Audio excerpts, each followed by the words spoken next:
کہ مسجد میں دوسری جماعت بنانا شرعی طور پر کیسا ہے؟ اس سوال کا جواب پچھلے کئی مرحلوں میں دیا جا چکا ہے، لیکن مختصر طور پر دوبارہ جواب دینے میں کوئی حرج نہیں ہے۔ بسم اللہ الرحمن الرحیم، الحمدللہ والصلاة والسلام علی رسول اللہ وعلی آلہ وصحبہ وآلہ، رب اشرح لی صدری ویسر لی امری واحلل عقدۃ من لسانی یفقہوا قولی، رب زدنی علما۔ مسجد میں جب جماعت ہو چکی ہو تو کیا دوسری جماعت بنانا جائز ہے؟ اور اگر جائز ہے تو کیا ہر آدمی کو اجازت ہے کہ جماعت چھوڑتا رہے اور آ کر کے دوسری جماعت بنا لے؟ کبھی ادھر جماعت ہو رہی ہے، کبھی اس کونے میں الگ جماعت ہو رہی ہے، اس کونے میں الگ جماعت ہو رہی ہے۔ تو اس مسئلے کی وضاحت کے لیے ضروری ہے کہ مختصر طور پر چند باتیں سمجھیے۔ اگرچہ اس مسئلے میں سلف کا اختلاف ہے کہ دوسری جماعت ہو سکتی یا نہیں ہو سکتی، لیکن جن لوگوں نے دوسری جماعت کی اجازت دی ہے ان کے پاس بھی دلیل ہے، اور جن لوگوں نے دوسری جماعت سے روکا ہے ان کے پاس بھی کیا ہے؟ دلیل ہے۔ جن لوگوں نے دوسری جماعت کی اجازت دی ہے ان کی دلیل نمبر 1، اللہ کے نبی صلی اللہ علیہ وآلہ وسلم نے سلام پھیرا اور اس کے بعد ایک صحابی آئے، ان کی جماعت چھوٹ چکی تھی، حدیث ابو داؤد میں بھی اور ترمذی میں بھی۔ آپ نے فرمایا من يتصدق على هذا الرجل، وفی روایہ من يتجر على هذا الرجل، کون آدمی ہے جو اس پر صدقہ کرے، کون آدمی ہے جو اس پر صدقہ کرے؟ یعنی یہ نماز پڑھ چکا ہے تو اس کے ساتھ مل کر جو نماز پڑھے ہوا ہے اس میں سے کوئی آدمی مل کر دوسری جماعت پڑھ لے تاکہ اس کو جماعت کا ثواب مل جائے۔ فقام رجل، ایک آدمی کھڑے ہوئے، اور اس آدمی سے مراد ابو بکر صدیق ہیں رضی اللہ عنہ، اور انہوں نے ان کے ساتھ جماعت ثانیہ کیا۔ تو نبی صلی اللہ علیہ وسلم کی موجودگی میں اور آپ کے حکم سے فوت شدہ جو مسبوق ہے، جس کی جماعت چھوٹ چکی ہے، اس کو آپ نے دوسری جماعت قائم کرنے کی اجازت دی۔ یہ اس بات کی دلیل ہے کہ دوسری جماعت ہو سکتی ہے، اگر دوسری جماعت نہیں ہوتی تو آپ حکم نہیں دیتے۔ دلیل نمبر 1۔ اور دلیل نمبر 2،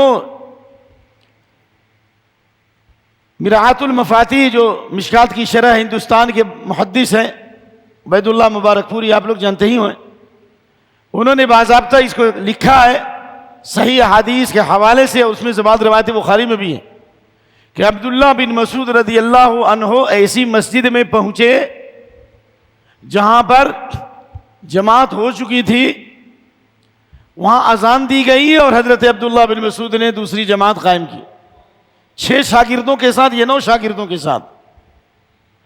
اسی طرح انس بن مالک اپنے شاگردوں کے ساتھ پہنچے ایسی مسجد میں جہاں جماعت ہو چکی تھی، لیکن پھر دوبارہ جماعت کے ساتھ نماز پڑھی۔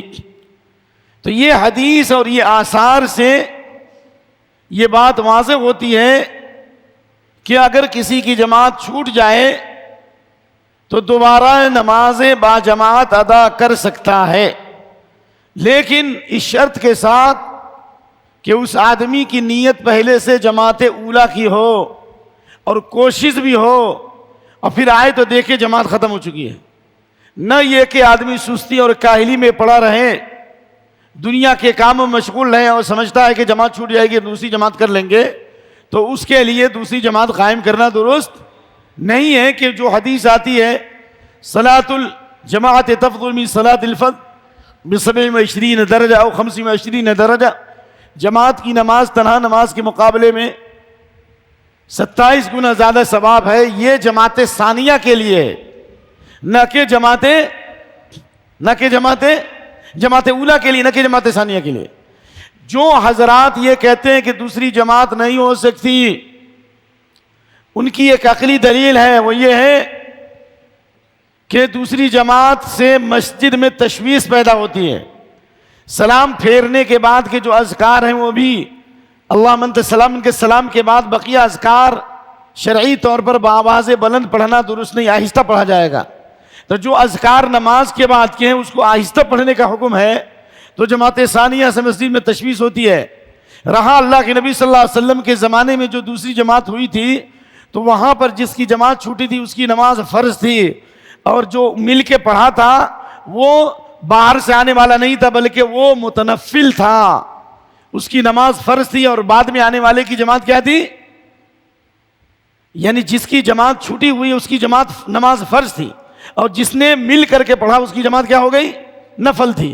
تو نفل اور فرض دونوں نے پڑھا، یعنی ایک متنفل کے پیچھے، ایک مفترض نفل پڑھنے والے کے پیچھے فرض نے پڑھا، یا فرض پڑھنے والے کے پیچھے نفل والے نے پڑھا۔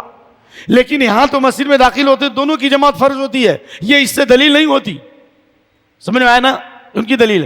اور دوسری بات یہ کہتی کہ اتفاقی واقعہ ہے، یہ کیا ہے؟ ہمیشہ ایسا نہیں تھا، اگر ایسا ہوتا ہمیشہ دوسری جماعت ہوتی رہتی، ایسا نہیں ہے کہ صحابہ کی جماعت نہیں چھوٹتی تھی۔ عام حالات میں کہاں ان لوگوں نے جو کہتے دوسری جماعت ہو سکتی ہے یا جو کہتے ہیں دوسری جماعت نہیں ہو سکتی، وہ کہتے ہیں کہ صرف ایک دلیل دے رہے ہو، وہ بھی مفترض متنفل کی، فریش دلیل لاؤ، اور اس کے علاوہ اتنے سارے صحابہ کی جماعتیں چھوٹتی تھی تو کبھی انہوں نے دوسری جماعت کیوں نہیں کی مسجد میں؟ ٹھیک ہے۔ اور ایک دلیل یہ دیتے ہیں کہ اللہ کے نبی صلی اللہ علیہ وسلم کی نماز چھوٹی تھی، آپ نے گھر کے لوگوں کو جمع کیا اور آپ نے نماز قائم کی، اس میں ذکر نہیں گھر کے لوگوں کے ساتھ مسجد میں نہیں پڑھی بلکہ گھر میں پڑھی۔ تو اس لیے ان دونوں مسئلے میں اختلاف ہے، لیکن حق اور انصاف ہے انشاءاللہ العزیز کہ دوسری جماعت ہو سکتی ہے اس آدمی کے لیے جو پہلے سے نماز پڑھنے کا ارادہ رکھتا ہو، لیکن آیا تو جماعت ختم ہو چکی ہے تو جماعت قائم کر سکتا ہے، اور وہ بھی مسجد کے کونے میں، یا اگر دوسرے دور پر جگہ ہے تو اس شرط کے ساتھ کہ اس کی قرت سے لوگوں کو تشویش پیدا نہ ہو اور اس کو عادت نہ بنائے۔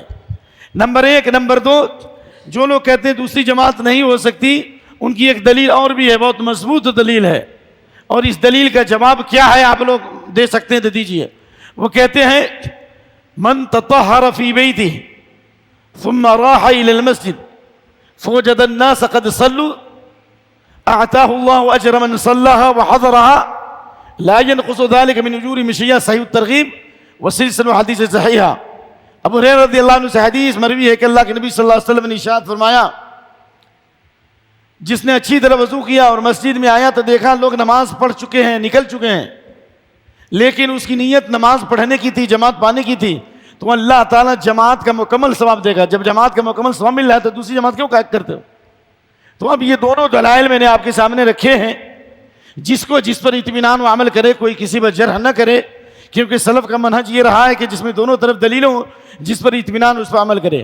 اگر مجھ سے پوچھیں گے تو میں اس نتیجے تک پہنچا ہوں کہ دوسری جماعت ان لوگوں کے لیے ہے جن کی جماعت کبھی کبھار چھوٹتی ہو، عادت نہ بنائیں، اور وہ بھی مسجد کے کنارے میں پڑھیں، اور بھی آہستہ آواز میں پڑھیں، وہ بھی آہستہ آواز میں پڑھے تھے۔ انشاءاللہ دوسری جماعت کی گنجائش ہے، اللہ کرے کہ یہ بات سمجھ میں آ جائے اور ہم اختلاف سے بچ جائیں۔